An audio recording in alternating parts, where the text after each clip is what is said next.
Olha, hoje vai ser um dia muito legal. Vai estar aí com a gente o Marcel Van Hatten. Já já ele vai estar aqui. Ele está com um probleminha lá, porque ele está no meio de um debate que ele falou que é de 4 contra um e se estendeu um pouco mais do que ele estava pensando. Talvez a gente atrase aqui uns 10 minutos a entrada dele. Mas vamos aquecendo e eu estou pensando em fazer o seguinte: quando ele me der o ok que ele vai entrar, eu derrubo aqui e religo, entendeu? Para a gente poder aproveitar uma hora total aí com o Marcel, que eu acho que vai ser muito útil para todos nós. Vamos juntos. Estamos aqui na nossa luta, estamos animados. É duro, mas é possível. Vamos aqui trabalhando juntos, vamos participando, vamos criar essa onda aqui a favor do Rio de Janeiro, né? E tem sim uma possibilidade real para nós, para a gente expandir as fronteiras do novo e para a gente trazer uma proposta de novidade, de fazer diferente na cidade do Rio de Janeiro, porque nós já chegamos à conclusão, né? Eu, pelo menos, que se não tiver gente diferente, preparada, se tivermos esses mesmos de sempre que estão aí há anos e anos e anos, que só pensam em eleição, que mentem pra caramba, que aceitam a corrupção, nós não vamos mudar nada. E trazendo uma pessoa como o Marcel aqui para debater, cada vez reforça mais a nossa crença de que é possível fazer essa mudança. Essa turma nossa do Novo, lá na Câmara Federal, está dando um show, né? Eles são considerados, né, avaliados externamente até como os 8 melhores deputados federais pelo ranking dos políticos, mês atrás de mês. E o Marcel vai explicar muito como eles estão fazendo isso lá. Acho muito legal, vai ser uma experiência muito boa aqui para todos nós. Tem uma pergunta aqui do Natan de como melhorar a guarda municipal, Natan. Primeira coisa é definir com clareza qual é o papel da guarda municipal, né? Quais são as atribuições que ela deve ter. E isso começa buscando integração com a polícia militar e a polícia civil do governo do estado. Tem que ter a guarda municipal, a polícia civil e a polícia militar precisam ter objetivos claros, específicos, para que possa ser cobrado. A inteligência precisa ser integrada. Não pode ter um centro de operações da Guarda Municipal, da Prefeitura do Rio, a menos de 1 quilômetro de distância do centro de operações do governo do estado, e eles não se falarem, ou seja, não usar a informação da inteligência. Isso acaba acarretando uma despesa desnecessária. Olha, o Marcel já está entrando aqui. Deixa eu chamar ele aqui. Aguardar ele entrar, que nem vai ter esse atraso, então. Então a gente já vai mandar brasa. Oi, Marcel. Fala, Boa Fred, tudo tarde para bem? você. Prazer enorme que você esteja aqui com a gente. Todo meu, obrigado pelo convite. Desculpa não ter conseguido fazer na segunda-feira, mas Nenhum agora deu problema. certo. Bom te rever. Mesma coisa. Quer dizer que conseguiu resolver aí a tua reunião então, um pouquinho antes então, que você estava Eu pensando. pedi para falar antes, eu disse, olha, eu prezo muito pelo tempo. Sei que meu amigo Fred também e os organizadores do evento também, eles me deixaram fazer as considerações finais. Que Deu legal. tudo certo. Era sobre Obrigado, a Marcel. medida provisória que eu estava relatando do FGTS, Fred, que vai à votação na semana que vem aqui na Câmara para ampliar as possibilidades de saque de dinheiro que é do trabalhador, né? Espetáculo. Foi muito Parabéns bom. aí. Então, Marcel, eu não sei se você quer falar um pouco de você, porque eu tenho o maior orgulho de estar falando com você, tive a oportunidade, né, de estar acompanhando aí aquela fase inicial da montagem até da bancada de vocês, né? E você foi o primeiro líder, né, da bancada no primeiro ano, agora, pelo que eu sei, você está como vice-líder. E vocês são um orgulho para todos nós do Novo, né? E assim, a materialização de um sonho, de mostrar que o que às vezes parece meio utopia é completamente possível, né? Então a gente fica acompanhando aí o ranking dos políticos que mede, né, o desempenho dos deputados federais, e vocês aí, a bancada do Novo, os 8 do Novo, estão sempre aí nas posições principais, né? Então eu queria que você falasse um pouco sobre isso, da experiência, do começo, e de como é que você está vendo esse momento do Brasil e os desafios de nós, do Novo, em relação à atividade federal. Olha, Fred, eu fiquei muito contente também com o teu convite, porque a gente se conheceu melhor justamente na montagem da nossa bancada aqui em Brasília, e o teu apoio foi fundamental, né? O teu olho para fazer a seleção, ou ajudar a fazer a seleção, porque a gente tinha uma banca, né, para selecionar os membros da nossa liderança, os assessores técnicos, foi assim essencial, né? Você tem esse olhar cuidadoso de iniciativa privada e, ao mesmo tempo, de busca de uma qualidade no setor público, né, que é invejável. Então, assim, a gente poder ter contado com você na época em que a gente estava montando a liderança, já tinha sido escolhido para ser líder, mas não tínhamos tomado posse. Nós estávamos aqui em dezembro, janeiro, em Brasília, tudo vazio. E nós me lembro aqui... disso. Lembra disso, você junto com a gente e fim de semana inteiro fazendo entrevista. Então, assim, pode ter certeza que se você hoje está elogiando a qualidade do trabalho da bancada do Novo, que realmente é diferenciada no dia a dia, é porque você ajudou a escolher os assessores que estão aqui também com a gente, trabalhando e se esforçando ao máximo para não deixar a gente falar nenhuma besteira. Acho que isso é uma das grandes funções do assessor, informar o deputado, não vai por aí, que isso aí nunca deu certo, né? Agora é com você que vai dar. Não, vocês estão de parabéns. Eu gostei já quando vocês fizeram aquele Big Brother, né? Assim, vocês já terem a iniciativa de se reunirem, ficarem trancados, né? Alugaram uma casa, ficaram todos juntos lá, já debatendo como iam montar. Cara, vocês são um exemplo maravilhoso de como as coisas devem ser feitas, com simplicidade, com integração, com participação. Minha ajuda foi uma ajuda microscópica em relação ao que vocês têm conseguido fazer aí. Isso porque você é muito humilde, não é não. Foi realmente importante. E essa tradição que a gente criou lá com a imersão que fizemos em Brasília, né, na casa que foi conhecida como Big Brother, no fim até saiu manchete na imprensa e tudo, nós mantivemos. No final do primeiro semestre nós iríamos a Pomerode, terra do meu amigo Gilson Marques, mas infelizmente teve a votação na reforma da Previdência justo naquela semana. Aí, obviamente, tivemos que cancelar tudo. Coitado do Gil, tinha comprado já a carne para o churrasco todo fim de semana, reservado a casa. Não deu certo, mas nós fizemos em Brasília, nós substituímos então teve churrasquinho. Não teve churrasquinho, mas teve uma reunião alongada aqui em Brasília, no condomínio onde moram alguns dos deputados, os de São Paulo, todos moram juntos aqui no Brisas, né? E depois, no início desse ano, nós fizemos a imersão em Washington, nos Estados Unidos, né? Também tudo. Nós mesmos, obviamente, pagamos os custos. Uma parte também a convite do Instituto Ekton, que organizou uma série de eventos, outras nós mesmos, né, com os contatos que nós tínhamos. Afinal, eu já estudei fora, lá nos Estados Unidos, o Thiago Mitrô também, vários têm conexões por lá. Nós conseguimos montar uma agenda muito legal. E agora, nesse semestre, também nós vamos fazer, a pandemia atrapalhou um pouco, mas nós estamos sentindo essa necessidade, Fred, de nos reencontrarmos, os 8 aqui em Brasília, né, e fazer também, continuar essa tradição de imersão, porque isso, nos aproxima, a gente já é muito próximo, mas é muito bom ter essa camaradagem, estar junto, discutir. Também, mesmo os problemas pessoais que a gente tem, a gente se tornou amigos, né? E também, claro, mais importante ainda do que isso, um planejamento de bancada para a gente ter um segundo semestre, um resto de mandato alinhado como a gente teve até aqui. Mas a tua pergunta eu não respondi. Você me queria saber o quê? De onde eu comecei? Como é que foi?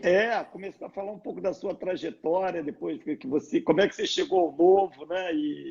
Vamos lá, quais então. Quais são os seus planos também? O que você está pensando? Tá bem. O João costuma ele dizer que eu já era do Novo antes de ser do Novo. Verdade. Né? Antes de estar filiado ao Novo. E ele tem razão nisso. Até porque quando eu comecei a minha trajetória, o Novo não existia. Eu sou nesse novo cenário de políticos liberais, né, mais à direita, eu comecei muito antes do que a onda que surgiu nos últimos anos. Eu tinha 18 anos quando concorri a vereador em Dois Irmãos, era o ano de 2004, são só 30 mil habitantes, tá? Uma cidade pequena, Fiz campanha visitando todas as casas praticamente do meu município, conversando com as pessoas, apresentando as minhas propostas. Até esse ano a gente vai estar um pouco prejudicado nesse sentido, não sei como é que vai estar a questão da pandemia até lá, mas as visitas são importantes, né? Então a internet como substituto vai acabar sendo essencial. E eu fui eleito naquela época com 697 votos. Então, se você imaginar, isso foi 18, eu tinha 18 anos agora, eu estou com 34, então faz um bom tempo, já faz 16 anos. Você já é experiente aí nesse mundo, né? E por isso meus colegas de bancada dizem, né? Como eu sou o único que não sou, deputado federal, eu sou em primeiro mandato deputado federal, mas político em primeiro mandato, dizem que eu sou o único da velha política na bancada. Mas, de qualquer maneira, o que aconteceu foi que eu concorri em 2006, em 2010 a deputado estadual, aí as duas eleições, né, eu precisava de 35 mil votos. Eu era do Partido Progressista, eu escolhi o partido que em Dois Irmãos, a minha cidade, era o partido com as lideranças assim, mais vinculadas à ideia de empreendedorismo, valorização da iniciativa privada, bons gestores públicos no passado e assim por diante. É uma opção que muita gente também vai ter que fazer nesse ano, onde o Novo, por exemplo, não tiver diretório municipal, né? Tem muita gente boa que vai concorrer nessas eleições e está tendo que fazer essa escolha, entre outros partidos, já que o Novo não existe no seu município, e eu tive que fazer isso lá atrás. E em 2006, 2010, então, concorri a deputado estadual, recebi 14 mil votos na minha segunda tentativa, e ali eu, no fim das contas, percebi que, puxa vida, ainda mais com as redes sociais engatinhando, eu fiz algumas campanhas pelo Orkut, na época, em 2010, né? Mas não foi nem perto do que é hoje. E no método tradicional de visita de porta em porta, casa em casa, com um deputado estadual, é algo quase impossível. Eu desisti da política naquela época, acabei indo para o exterior, fiz um mestrado, comecei um segundo, fiz em ciência política na Holanda, comecei um segundo em jornalismo na Dinamarca, e aí o que mudou minha vida foi aquilo que mudou o Brasil, Fred, que foram as manifestações de 2013. Verdade. Elas foram fundamentais. Eu assisti elas de longe, assisti elas do exterior, mas vim ao Brasil em agosto daquele ano, então 2 meses depois das manifestações de férias, e era véspera de ano eleitoral, né? E aí meus amigos, enfim, apoiadores de eleições passadas disseram, olha, Marcel, acho que é importante você voltar, você já tem uma experiência política, você tem as ideias corretas, muita gente está indo para as ruas aí sem saber direito o que está defendendo. Até hoje, né, muita gente quer defender gente boa, mas não sabe bem quais as ideias que são boas para implementar na política. Isso é um problema muito grande.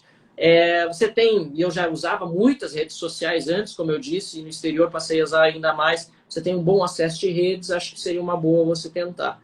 E assim foi que eu voltei em 2014, tive amplo apoio de filiados ou de futuros filiados ao Partido Novo, que, repito, não existia nem em 2014, acabou fundado, autorizado, aliás, a funcionar em 2015.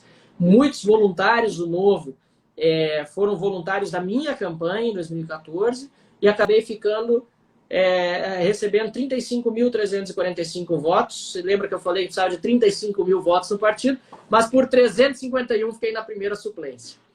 Então, foi aquela coisa, com 99,1% da apuração, todo mundo em volta, na mesa, no comitê. Eu tenho essa foto até hoje em algum lugar. Gente dizendo, vamos para a rua, vamos comemorar, porque eu estava eleito com 99,1%. E o PP, naquela eleição, tinha 8 cadeiras, e no 99,2% caiu para 7 cadeiras, e eu acabei ficando a primeira suplência. Felizmente, eu acabei assumindo, né? 2 membros da bancada acabaram sendo secretários estaduais. Eu fiquei 3 anos no mandato, mantive os meus compromissos, porque suplente muitas vezes tem dificuldade de fazer isso, né? Mas, inclusive, fui retirado da Assembleia em 2 votações polêmicas. Uma delas que previa aumento de impostos, disse que não votaria de jeito nenhum, os titulares voltaram, chegaram a dizer que eu poderia nunca mais voltar para a Assembleia por conta da minha atitude. Eu disse, tudo bem, eu prefiro não voltar para a Assembleia do que perder o respeito dos meus eleitores, né? Mantendo os meus princípios. E isso só me auxiliou, porque acabei em 2018, aí você me perguntou da entrada do Novo, né? No prazo fatal da janela partidária, optei por ir para o Partido Novo, que é um partido pequeno ainda, né? Vai crescer muito, mas já é maior do que era quando eu entrei no Novo. Tinha só um diretório municipal, que era o de Porto Alegre, só um vereador, ao passo que o PP tinha 1.200 vereadores, o diretório municipal em 450 dos 497 municípios do estado. Então, quer dizer, quem era da política mais tradicional dizia, puxa, Marcelo estava bem encaminhado, ia fazer uma ótima campanha, agora errou a estratégia, está indo para o Novo, vai se ferrar. E, no fim das contas, acabei recebendo... Foi o contrário, né?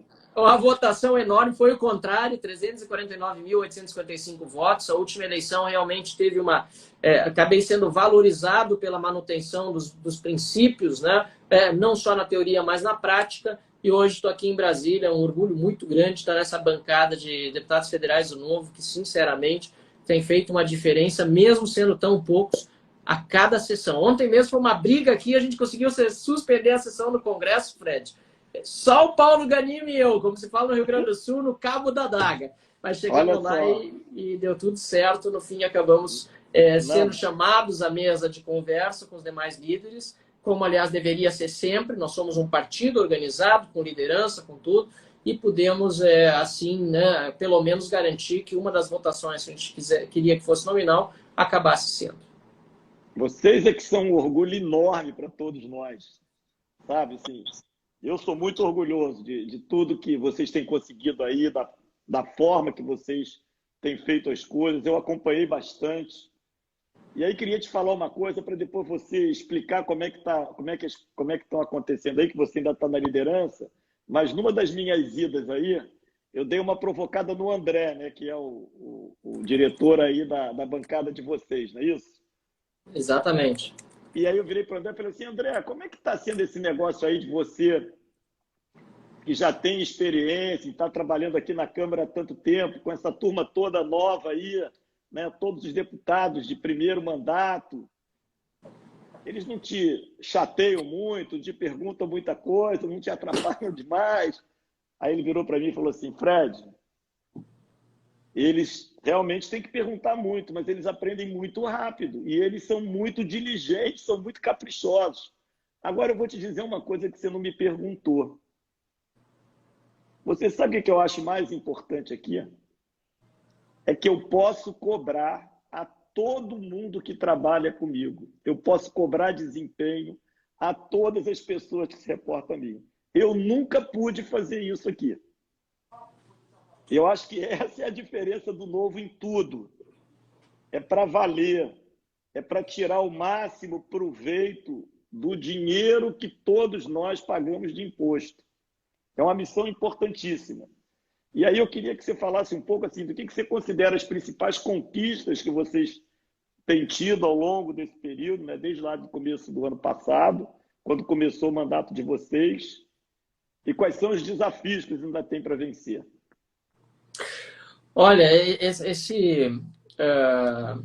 esse comentário do André é muito importante porque aqui nós vivemos numa casa, né, política e, como dizia Thomas Sowell, né, para muitos políticos a primeira prioridade é se eleger e a segunda é se reeleger.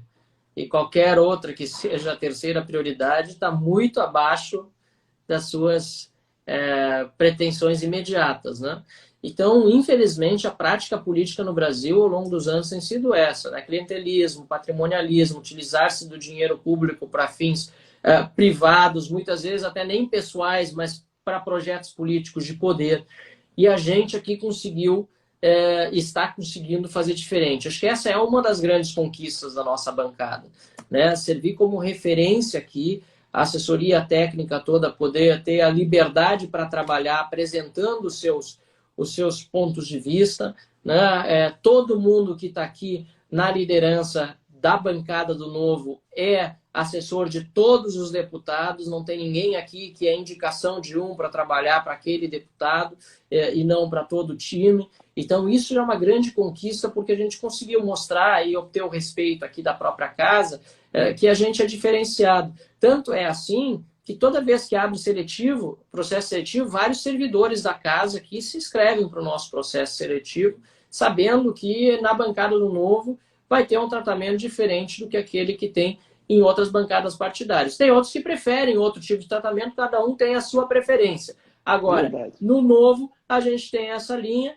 e essa linha também não é só, como você disse, né, na hora da contratação. É também na hora do desligamento, na hora da demissão. Acho que é importante dizer isso, né? As pessoas, elas são avaliadas constantemente se elas apresentam resultados. Obviamente, se não apresenta, a gente tem toda uma área de gente de gestão dentro da nossa bancada, dentro da nossa liderança, para fazer esse acompanhamento, para sugerir melhorias, assim como no processo seletivo do novo, né, Fred? Tem candidato que passa, como o Fred Luz, e tem candidato que, infelizmente, fica para depois. Roda na primeira, quem sabe mais adiante consegue um espaço, mas aí não está preparado o suficiente.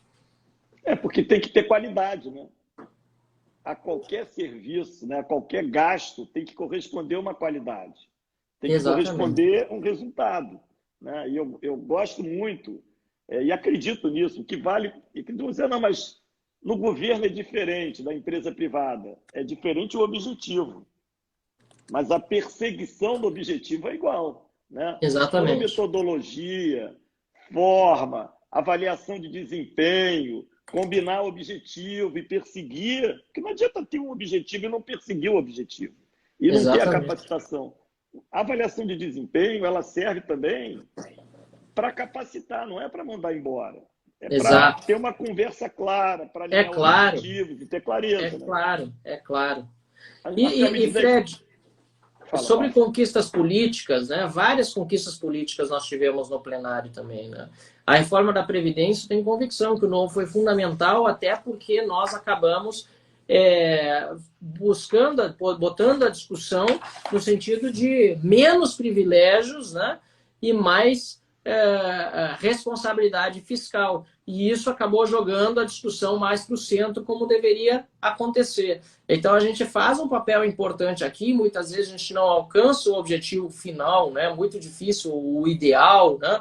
Não utópico, que nos difere dos partidos de esquerda radical, porque defendem utopias, defendem coisas que não têm base na realidade, mas a gente defende o ideal, ou seja, aquilo que sai da ideia para se tornar um dia real, e a gente consegue, com esse nossa defesa ideal, chegar no meio termo. Mas teve outras conquistas mais práticas. Por exemplo, na questão das bagagens aéreas, a gente foi do início até o fim defendendo, né, que o cidadão que quer fazer o uso do serviço do despacho de bagagem aérea, esse cidadão pode fazer o pagamento. Aquele que não faz, não precisa pagar por quem faz. São coisas que muitas vezes ficam incompreensíveis, mas que se a gente souber explicar bem, e a gente conseguiu, a gente atinge resultados. Agora mesmo também na MP do FGTS, que eu falei no início da live, ela acabou caducando, mas eu apresentei um projeto de lei que na semana que vem certamente vai ampliar mais as possibilidades de saque do que aquelas possibilidades que estavam previstas originalmente. São serviços de formiguinha, trabalho de formiguinha que a gente vai fazendo e vai obtendo resultados. Agora, também houve desafios. Você perguntou sobre conquistas e desafios.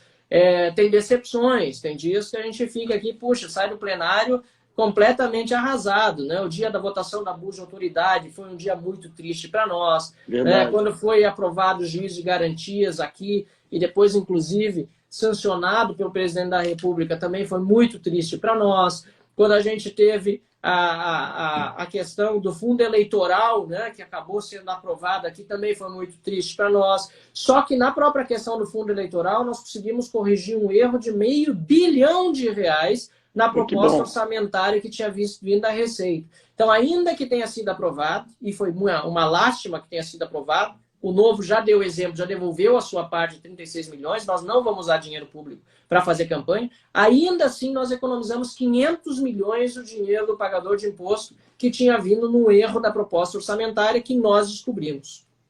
Que bom.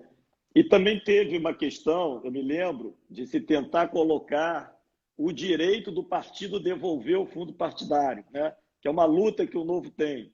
Você ainda era o líder na época, que nós tivemos 144 votos. Não conseguimos. Mas eu considero que isso já foi um belo de um avanço. Sem dúvida. Eu queria saber como é que vocês conseguiram de 8 passar para 144 votos. Essa votação foi muito importante, Fred, e foi simbólica, porque, porque inicialmente, quando nós pedimos para pautar esse projeto, e ele foi pautado, a votação não seria nominal, ela seria só por partido. E os partidos que orientaram junto com a gente foram muito poucos. Foi só... Eu não tenho a lista toda à mão aqui, mas eu lembro de alguns deles. Eu lembro do PSB, que era o maior partido de todos que orientaram conosco, tinha 30 ou 32 deputados à época. E aí tinha, inclusive o pessoal, nesse caso, orientou junto com a gente, a rede orientou junto com a gente, dando liberdade para devolver o dinheiro do fundo. Se não me engano, Cidadania também orientou com a gente. Não era obrigando a devolver, era simplesmente se o Dando partido direito, tiver o fundo, e não era o eleitoral, porque o eleitoral a gente pode devolver. O que a gente não pode devolver por lei é o fundo partidário, né? Para deixar bem claro, para não acharem que eu estou caindo em contradição quando eu disse que o Novo devolveu o eleitoral. é isso O aí. eleitoral, é importante explicar, né, Fred? O eleitoral é para campanha. O partidário é para manter o partido ao longo dos anos, né? Ao longo de todos os anos. Para o Novo não tem diferença, porque nós somos contra os dois, né? Mas o eleitoral a gente pode devolver e o partidário até hoje não. E quando houve as orientações das bancadas, o total de votos dos deputados dessas bancadas dava em torno de 58, se eu não me engano, ou 59 deputados. Só que nós pedimos votação nominal, no que fomos apoiados por esses outros partidos. E na votação nominal, na verificação nominal, ou seja, quando cada deputado precisa votar de fato, foi para 144. E eu tenho certeza que se no dia seguinte tivesse sido feita a votação, nós teríamos ganho, porque a repercussão social nas redes e fora foi muito negativo para quem votou contra essa possibilidade. Só que isso demonstra, Fred, que as lideranças partidárias do Congresso, elas não têm tanto controle assim sobre o que votam os seus liderados. Agora, na pandemia, ficou um pouco mais difícil, porque a votação realmente está mais concentrada, os deputados não estão no plenário, está mais difícil quebrar esse poder que as lideranças partidárias têm.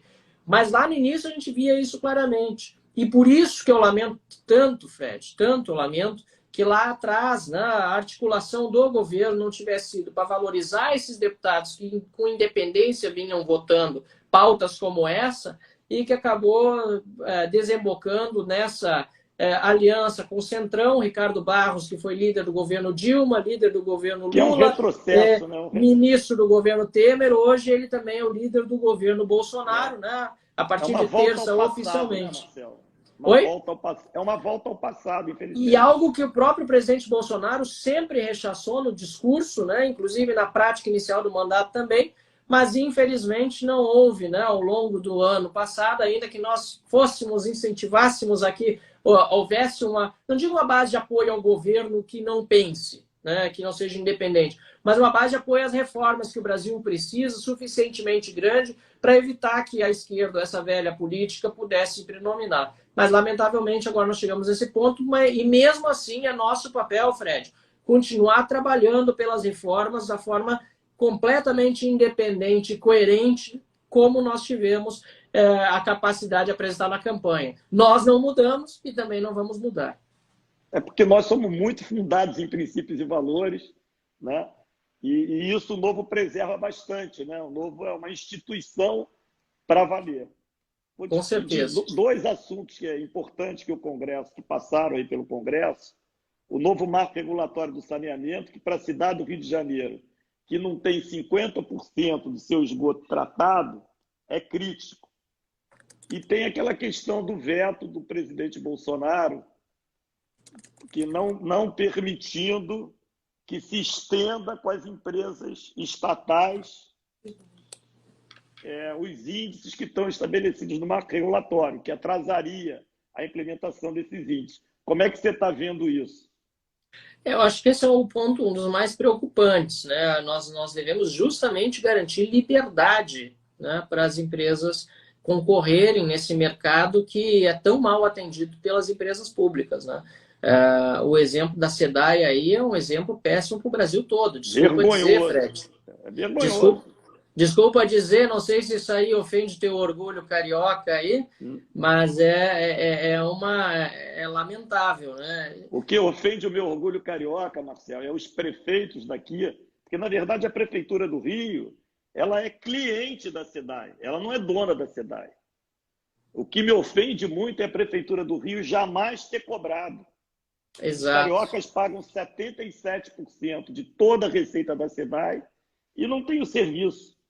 Exato. E não teve nenhum prefeito aqui que cobrasse isso de uma forma ostensiva. Que multasse, que exigisse. O acordo da SEDAI, né, do Estado com o município aqui no Rio de Janeiro, tem validade de 50 anos, não estabelece objetivos para a SEDAI. A SEDAI tem o direito de cobrar, isso é o melhor negócio do mundo. Você tem o direito de receber, mas não tem obrigação de fornecer água de qualidade. Você não tem obrigação, não tem planejamento para tratar o esgoto. Olha que beleza. Até agora, no começo do ano, a água de péssima qualidade. Quem pôde comprou água mineral. Quem não pôde teve a saúde prejudicada. E nada foi feito, não teve nenhuma multa, não teve nada. Isso não é razoável. O marco regulatório, pelo menos, vai ter que ter os indicadores. E aí você vai poder cobrar com muito mais objetividade. Só abrir a janela aqui e entrar um ventinho. Fica tranquilo. Aí você pode cobrar com mais objetividade. Só que esse veto do presidente Bolsonaro, se ele for derrubado, ele vai postergar para quem é atendido por empresa estatal a definição desses objetivos, o que vai levar mais isso aí para o aspecto judicial, né? Exato. Por isso, Fred, eu falei, obviamente, de forma irônica sobre orgulho, porque certamente não dá para ter orgulho de uma empresa pública, que, na verdade, empresa pública, você sabe, minha opinião, a mesma tua, não deveria existir, né? A empresa pública é uma contradição em termos. A empresa é privada, ela nasce da iniciativa individual do cidadão de oferecer um produto melhor para outra pessoa. Não pode ser controlada pelo governo, porque quando controlada pelo governo, primeiro, acaba eliminando concorrência, muitas vezes é monopolística, se não for, ela não quebra, como você disse, né, porque ela é subsidiada, ela acaba sendo paga os seus prejuízos por todos os cidadãos e presta um serviço, muitas vezes, na maior parte das vezes, ruim, porque se concentra muito mais na defesa daquelas corporações, né, do que enfim, que defendem privilégios e não a defesa do consumidor, que é o cliente da empresa. Né? Se a SEDAI fosse privada, eu te garanto, teriam vários diretores da SEDAI presos aqui no Rio de Janeiro. E o Ministério Público estaria caindo de pau nesse acordo, porque esse acordo é inconcebível. Ele não foi aprovado pela Câmara dos Vereadores, ele não estava de acordo nem com o marco regulatório anterior. Tem 50 anos de duração, renováveis por mais 50 anos. E aí você pensa no seguinte, 100 milhões de pessoas no Brasil não têm acesso a esgoto. 100 milhões! 30 milhões não têm acesso à água de beber, à água potável. Que grande orgulho podem significar para o povo brasileiro as empresas públicas que não conseguiram resolver o problema de 100 milhões de brasileiros, Fred. Então, quer dizer, é óbvio que a gente tem que migrar para outro sistema. Se a empresa pública for tão boa quanto diz ser, que ela concorra com as outras empresas privadas, vençam a concorrência e ofereçam o melhor serviço ao consumidor. Acabou a discussão. O problema é que, justamente por saberem que não são competitivas, por saberem que não oferecem o melhor produto para o consumidor... E que servem para cabide de emprego da politicagem. Aí sim, do que você citou aí, da velha política, né? E acabam, que, na verdade, é um saque ao nosso dinheiro. No fundo, é isso. Perfeito. É isso. Uma outra pergunta é sobre a reforma tributária, que está nessa ameaça de ir, de não ir, de como é que vai, como é que não vai. Como é que você está vendo isso? Eu sei que o Alexis, né, estava muito envolvido nesse assunto lá atrás. Eu não sei, hoje eu não estou mais acompanhando como vocês estão vendo isso. E uma coisa que é muito cara para mim agora, que estou olhando o município do Rio de Janeiro, né, por ser pré-candidato à prefeitura aqui, é a questão do pacto federativo. Quer dizer, até que ponto uma redução do dinheiro que vai para o governo federal, dos impostos, isso está sendo também discutido junto com a reforma tributária. Olha, Fred, o Alexis continua sendo responsável pela pauta. Aliás, ele tem um conhecimento vasto justamente por ele ter começado lá de baixo, né, um empresário, empreendedor nato, né, ter construído a empresa que tem, a relação com os colaboradores que ele tem e toda, enfim, o carinho que ele tem pelo produto que ele oferece, com base justamente no respeito ao consumidor. Eu acho que isso é fundamental quando a gente fala de reforma tributária. E quem tem que ser atendido lá no fim do dia é o consumidor. que é aquilo que a gente fala no Novo, né? O único gerador de riqueza é o indivíduo, nós queremos melhorar a vida das pessoas. Ponto. Então, a reforma tributária que está proposta em tramitação ajuda muito para o consumidor, ajuda muito para aquela pessoa que lá na ponta vai comprar o produto e o serviço, até porque ela ajuda também o empreendedor. Para começar, o nosso sistema precisa ser descomplicado, ele é muito complexo. Então, em vez de cuidar do produto final ou do serviço, o empreendedor precisa cuidar de preencher papel para receita, precisa cuidar de contratar contador, advogado, coisa que não tem nada a ver com a finalidade do seu negócio. No Brasil, o empresário precisa se especializar em outros ramos de atividade que não o seu, se ele quiser sobreviver, ou então ele vai viver na informalidade, que é outro problema enorme no Rio e no Brasil todo. Né? As pessoas não ficam na informalidade porque querem, ficam na informalidade porque é muito caro se formalizar, é muito complicado, e algumas coisas já melhoraram. Agora nós temos o microempreendedor individual, nós temos uma facilidade maior de abrir negócio, mas nós ainda estamos na posição 124 do Doing Business. Isso é vexaminoso para uma das 10 maiores economias do mundo. Dá para conceber uma coisa dessas? Isso é horrível. Imagina se nós tivéssemos mais facilidade para empreendedor. Nós não estaríamos entre as 10, estaríamos entre as 5. Né? O Brasil tem toda a condição de estar melhor colocado. E além dessa descomplicação, nós precisamos ter uma reorganização tributária, que foi o que você falou, né? Facilitando para quem está no município também pagar os seus impostos. Hoje, dependendo do município que você vai, você tem 80 tipos diferentes de impostos considerados municipais, estaduais e federais. Você diz isso em qualquer país sério, as pessoas saem de costas. Não acredito. Não é possível. Não acredita. Como é que você pode ter 80 tipos de impostos entre taxas, tributos, todos os tipos de tributos, taxas, impostos, contribuições, assim por diante? Isso é inaplicável. É por isso que, no fundo, a cidade do Rio de Janeiro é uma das campeãs. Pois é, e aí por isso... isso... eventos aqui, para serem aprovados, de 60 e poucas licenças. O Rock in Rio, quase 60 licenças para ser aprovado aqui. Imagina, isso torna, no fundo, quase todo cidadão fora da lei, sem querer. Sem querer, porque ele precisa, como se diz, ele precisa estar de acordo com um cipual legislativo do qual ele nem tem condição de sozinho obter todo o conhecimento.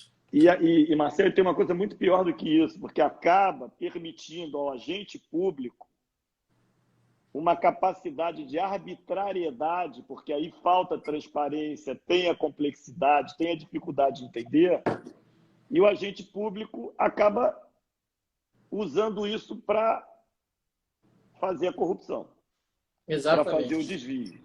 São vários, eu tenho conversado com muita gente da área de eventos aqui, organizadores de eventos.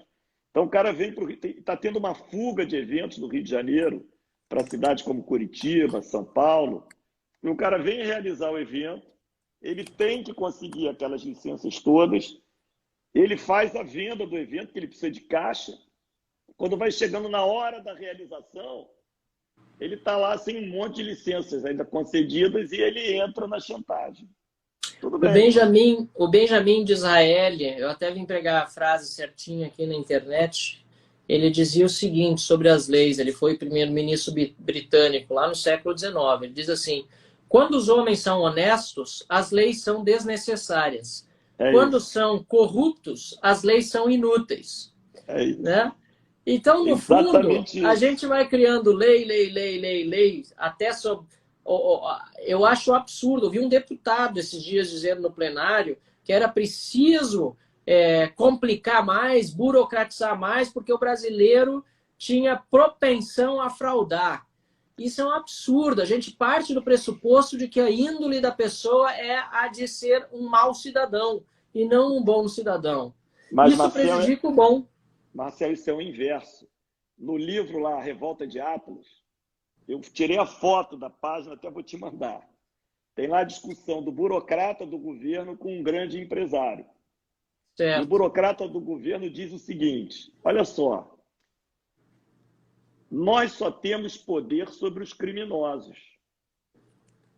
É impossível controlar pessoas honestas. Então, o que nós fazemos? Nós editamos leis. Quanto mais, melhor. E nós editamos tantas leis que elas acabam até tendo as suas contradições. E aí, se torna impossível, como você acabou de falar, se torna impossível, praticamente impossível, não desrespeitar alguma delas. E aí todos são... É exatamente isso aí.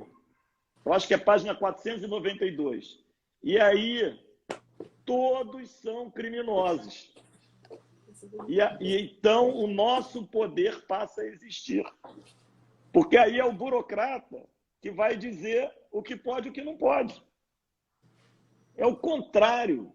Quanto menos leis, quanto menos complicação, quanto mais claro, mais gente honesta. Quanto mais gente honesta, mais liberdade. Com certeza. Porque o poder não é mais discricionário. Quanto mais transparência, quanto mais verdade, esse é o princípio do liberalismo, né? Esse é o princípio, mas não é o princípio só do liberalismo. Esse é o princípio que permite a prosperidade, o desenvolvimento, o respeito, dá valor a quem é correto e não dá valor a quem faz as coisas erradas, né? E corrigindo, e ser um estímulo fazer as coisas direito. E nós estamos, infelizmente, nós estamos ficando atrasados em relação ao resto do mundo pela complexidade que nós estamos criando. Perfeito. Eu até gostei da conversa de livros, porque a gente já dá umas dicas de livros. A Revolta de Atlas, para mim, foi um divisor de águas. Esqueci de mencionar na minha trajetória, foi uma das responsáveis, essa leitura. Lamento informar, eu desisti da política lá em 2010, 2011, depois da segunda tentativa de ser deputado estadual. Porque aí eu li e disse, poxa vida, mas se eu vou entrar na política para virar um burocrata, como o livro retrata aqui, eu não quero mais saber. Agora, mas também se você não entrar para mudar, também não vai mudar. É aí que eu quero chegar. Também foi, para mim, depois de um período de reflexão profunda, motivo para retornar para a política. Porque aí eu percebi, não, mas é justamente por isso. A gente tem que entrar na política para mudar ela, não para ser mudado por ela. E aí agora eu estou me lembrando, essa discussão toda que você está falando, eu estou me lembrando uma frase de Bastiat, que eu incluí num discurso meu quando eu fui deputado estadual, já faço um merchan do meu livro também, Somos Nós com uma Voz, que o Fred tem uma cópia autografada já em casa também. Foi uma honra para mim. Como uma honra, foi no lançamento, te agradeço a gentileza. Mas olha só que frase maravilhosa do Bastiat no livro dele, A Lei. Eu usei essa frase quando eu lancei a campanha pela desburocratização e revisão legal no Rio Grande do Sul, que agora foi continuada pelo Giuseppe Riesgo, nosso deputado estadual do Novo lá, né, para simplificar as leis. Diz o Bastiat o seguinte, olha só que lindo. Quando a lei e a moral estão em contradição, o cidadão se acha na cruel alternativa de perder a noção de moral ou de perder o respeito à lei. Duas infelicidades tão grandes, tanto uma quanto a outra, e entre as quais é difícil escolher. Ou seja, quando você tem uma lei que é imoral, você pensa, será que eu vou seguir a lei e cometer uma imoralidade? Ou será que eu vou ser moral e cometer uma ilegalidade? É uma discussão filosófica profunda e nós só chegamos a ela por conta do excesso burocrático de legislação que nós temos em todo o país, inclusive aí na cidade do Rio de Janeiro. Mas o Fred está aí para resolver. Nós, né? Eu vou te falar do meu propósito, né? E até faço um meia-culpa aqui, porque se você perguntasse para mim há 4, 5 anos atrás sobre participação na política e tudo, você ouvia um sonoro não. Minha vida, graças a Deus, é bem resolvida. Eu caprichei muito, trabalhei muito, me esforcei muito, mas também dei muita sorte. Então, tudo foi muito bom. Mas a minha experiência lá no Flamengo, né, que também é quase uma empresa pública, e que lá foi feita uma mudança muito grande, exatamente nos padrões de comportamento, é que me fizeram olhar a cidade do Rio de Janeiro e a ficha caiu para mim. Falei assim, caramba, não adianta ficar torcendo para dar certo e reclamando. Com essa turma que está aí, que faz da política projeto de poder pessoal, que é quase uma máfia saqueando o destino das pessoas que mais precisam do serviço público, se isso não for mudado, nós não temos nenhuma chance. É aquela frase lá do Einstein. fazer as mesmas coisas e esperar resultado diferente, o nome disso é loucura. Mas como é que faz? Né? Eu falei assim, caramba, mas será que tem uma chance? Eu comecei a pesquisar mais ou menos setembro, outubro de 17. Aí fui conversar com algumas pessoas que buscavam ajudar. O primeiro modelo era até ajudar pós-governo. Aí conheci o pessoal lá que me indicou o Renova. Fui no Renova, lá eu conheci o Ganime, conheci um monte de gente que está aí, Poit, que é da bancada, Mitrô. E eu fiquei encantado com aquilo, com a quantidade de pessoas como você, jovens, querendo entrar, querendo participar. Eu falei, opa, eu aqui com meus cabelos brancos, eu posso ajudar essa turma e posso ajudar a trazer mais gente. Porque para mudar precisa ter gente, precisa ter quantidade. Está aqui o Pedro Duarte também, que é nosso candidato aqui, postulante a ser candidato a vereador pelo Novo, que eu também conheci lá no Renova e que também admiro bastante. Aí eu falei assim, e nisso eu conheci o Novo. E, Marcel, vou te dizer aqui com toda sinceridade, para uma pessoa como eu estudei os outros partidos.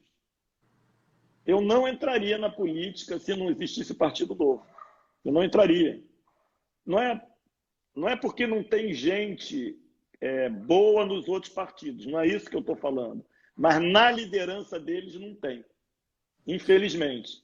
Na liderança dos demais partidos, tem pessoas viciadas nesse esquema, nesse modelo. Não estou dizendo que sejam todas corruptas, não é isso. Eu digo o seguinte, a incompetência facilita também a corrupção, facilita o mal feito, porque gera esse tipo de problema, da moral com a lei. Eu falo até assim, por isso que eu concordo muito com o Partido Novo, no sentido de que é um projeto de longo prazo. Você vê, vocês hoje são 8, né, na Câmara Federal. Eu digo assim, o Brasil, não precisam ser todos do Novo não, mas a maioria precisa ser.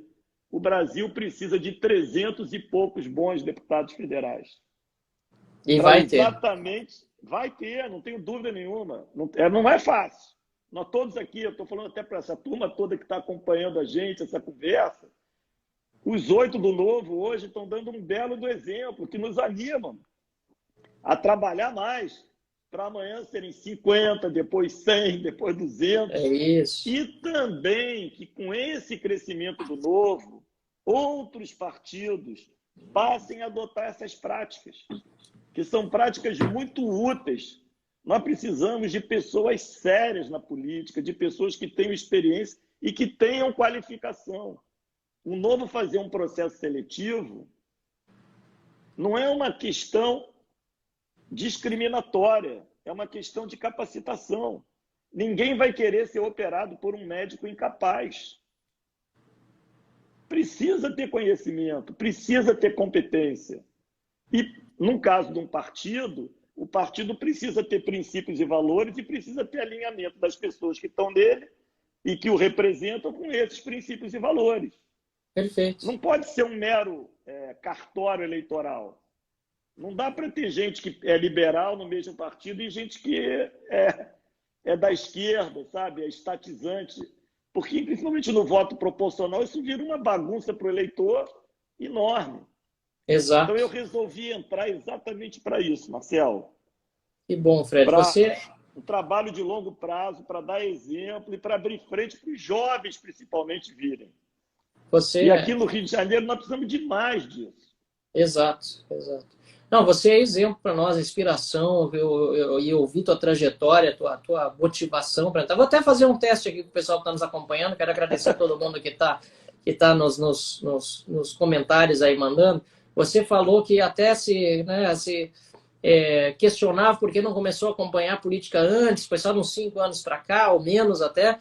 Manda um joinha aí quem começou a acompanhar a política faz 5 anos, no máximo 10 anos. Pode ver que um monte de gente vai mandar aí o positivo, mostrando que começou a acompanhar a política faz pouco tempo. Porque a política começou a mudar no Brasil mais recentemente mesmo. As pessoas começaram, como essas pessoas, quem está nos acompanhando aqui nos comentários, a entender que se a gente não participar da política, olha aí os joinhas, se a gente não participar da política e fazer a diferença como você está fazendo aí, mesmo que seja, e precisa ser, aliás, com uma visão de longo prazo, não é com uma visão de curto prazo, de atalho, nada disso, se a gente não começar agora, a gente não vai mudar. E nós começamos aqui com 8, nós vamos ser, com certeza, muitos mais, talvez 20, 30, 40 na próxima eleição aqui em Brasília. Vamos eleger prefeitos e vereadores Brasil afora. Fred, você aí no Rio tem sido, como eu disse, inspiração para nós pela forma como você está fazendo a tua pré-campanha, né? As lives que você tem feito. Todo mundo que está acompanhando aí, olha só, tem uma chuva de positivos aí também, até mais do que eu Muito imaginava. legal. É mais do que imaginava. Obrigado pela colaboração aí. Às vezes a gente faz a brincadeira dessa e não dá certo. Deu certo. Porque a maioria realmente está nesse sentimento, né? E o Novo surgiu como alternativa realmente. O nosso sistema brasileiro político partidário é velho, é concentrado, não dá chance para novidade. Eu tive muita dificuldade lá atrás, quando eu realmente não era do Novo, porque o Novo não existia ainda. Um desbravador, como poucos também, outros, nesse sistema político que nós temos no Brasil. E uma das defesas do próprio Novo é a desconcentração partidária. O certo era, eu defendo isso muito claramente, que se pudesse criar partidos de base municipal. As pessoas se enganam quando acham que tem muitos partidos no Brasil. O que nós temos são muitas legendas. Muitas legendas. Sem ideias próprias, sem identidade, usando dinheiro público, mas não tem uma base local. Muita gente que gostaria de concorrer a vereador em outros municípios onde Novo não existe, por exemplo, não vai concorrer, Fred. Porque vai chegar na hora, porque chegou na hora de escolher na data fatal e só tinha os partidos de sempre para se afiliar. E aí a pessoa diz, eu não vou me afiliar num partido que pode acabar manchando minha biografia em vez de significar uma coisa boa para a sociedade. Olha que coisa mais perversa. Porque hoje nós não temos a liberdade de nos associarmos. Né? O João faz uma comparação muito boa. Né? Isso é que nem uma padaria. Você não deveria ser obrigado, para começar a vender pão, a ter 500 mil consumidores registrados na tua padaria.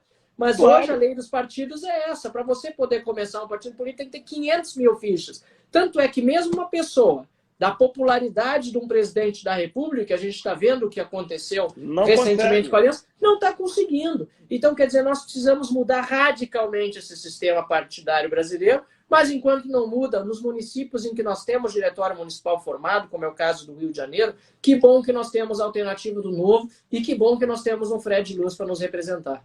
Mas, Marcel, tem um outro problema também que eu vou chamar a atenção.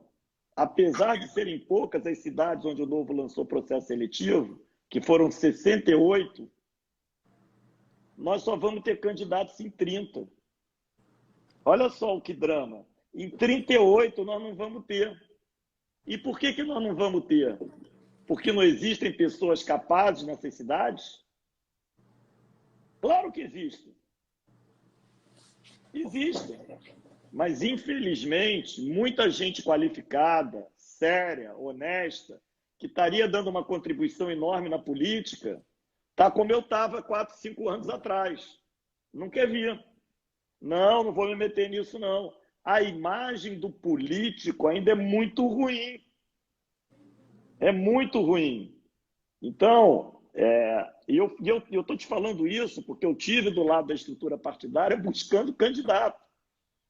Nós chegamos a contratar empresa de headhunting, como você faz, em empresa particular. Vamos buscar, o perfil é esse, vamos buscar nas cidades. E mesmo assim não conseguiu. É difícil pra caramba. Então, todo o exemplo, seu exemplo, o exemplo de todos os deputados federais do Novo eleitos, o exemplo de todos os deputados estaduais eleitos, dos vereadores, né, que foram até os precursores, aqueles 4 primeiros lá, tivemos uma baixa, o Zema, principalmente, estão dando um bom exemplo de que, sim, existe gente séria, capaz, qualificada, desprendida para participar. É mais demorado. É mais demorado. Aí volta lá, visão de longo prazo. Isso mesmo. Mas nós não somos frouxos, não. Nós queremos ganhar agora. Com certeza. Todos nós entramos para fazer acontecer. Depende da propagação, depende de cada um de nós. Eu estou falando quem é candidato, quem não é. falar com principalmente aquelas pessoas, mas eu estou desiludido, eu não quero saber de política. Eu falei, meu caro, mas você paga os impostos. Você já pagou. Não é a questão que você vai pagar, você pagou adiantado. Quando você diz que você não gosta de política, que você não quer saber de política, você está dizendo o seguinte, olha, faz aí o que você quiser com o meu dinheiro. E você não tem o serviço. Dá uma chance, olha, acompanha, estuda, vem. E vou te dizer, na medida em que, principalmente dentro do Partido Novo, na medida em que você vem, que você se relaciona, você se anima pra caramba. Foi isso que aconteceu comigo. Por pessoas como vocês, todos, esses jovens, e não é só jovem porque eu não sou jovem, pessoas maravilhosas que tem no Novo. O Novo é perfeito? Não é perfeito. Nenhuma organização humana é perfeita. Mas tem princípios e valores e faz o que fala. Isso é muito raro hoje no Brasil. E importante dizer, é coerente e você vê uma linha no país todo. Eu faço lives, né, na medida do possível, infelizmente, tem muitos pedidos aqui que talvez eu nem vou conseguir atender muito, eu lamento por quem está assistindo aqui e eventualmente está esperando chegar na vez. Eu gostaria de poder falar com todo mundo, a nossa agenda aqui é intensa, mas é legal que eu percebo claramente, por exemplo, falei com um candidato, nosso pré-candidato a prefeito em Manaus, falei com o de Curitiba, falei com o pessoal de Guarulhos, falei com o pessoal, já falei com gente de São Paulo, já falei com o pessoal de Salvador, no Rio Grande do Sul nem se fala, meu estado. Fiz com Feira de Santana outro dia, candidato a Então, prefeito. E o alinhamento, você não precisa, teve gente que eu conheci na live, Fred. O candidato a prefeito de Manaus, eu liguei 5 minutos antes para alinhar mais ou menos como seria. É um cara espetacular. Espetacular. E entramos na live, conversamos, uma conversa super agradável. Nós dois já nos conhecemos, mesmo assim, importante para quem está acompanhando. Nós não nos ligamos ontem também antes para comentar a pauta, nada. Não teve. É informal, o Fred veio com os temas, mas a gente tem essa afinidade de valores que a gente não encontra nos outros partidos, que falam sobre estratégia eleitoral, falam sobre importância, né? Faz aquele discurso muitas vezes ufanista do passado, quando as suas legendas significavam alguma coisa maior em termos ideológicos, mas que hoje se perdeu. Então o Novo tem essa característica que é assim, inestimável, é lindo de ver. Marcelo, nós estamos com 2 minutos só. Opa! Eu só quero falar uma coisinha para deixar você finalizar, que você é o convidado de honra aqui. Pessoal, é possível. É possível. Minas Gerais é esse exemplo. O Marcel é outro exemplo. Depende de nós. Vamos entrar em campo. Quem quiser me acompanhar e puder e quiser propagar, é Sou Fred Luz. Instagram, Facebook e Twitter. Vamos juntos. Principalmente porque o Rio de Janeiro precisa e merece.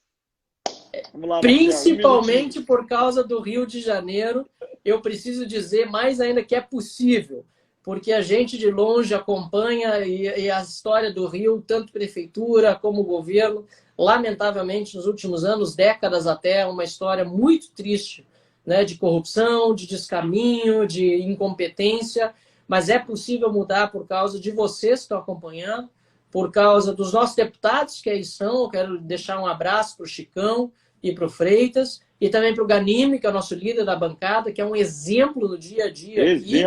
Exemplo máximo, fantástico. Chicão, Alexandre.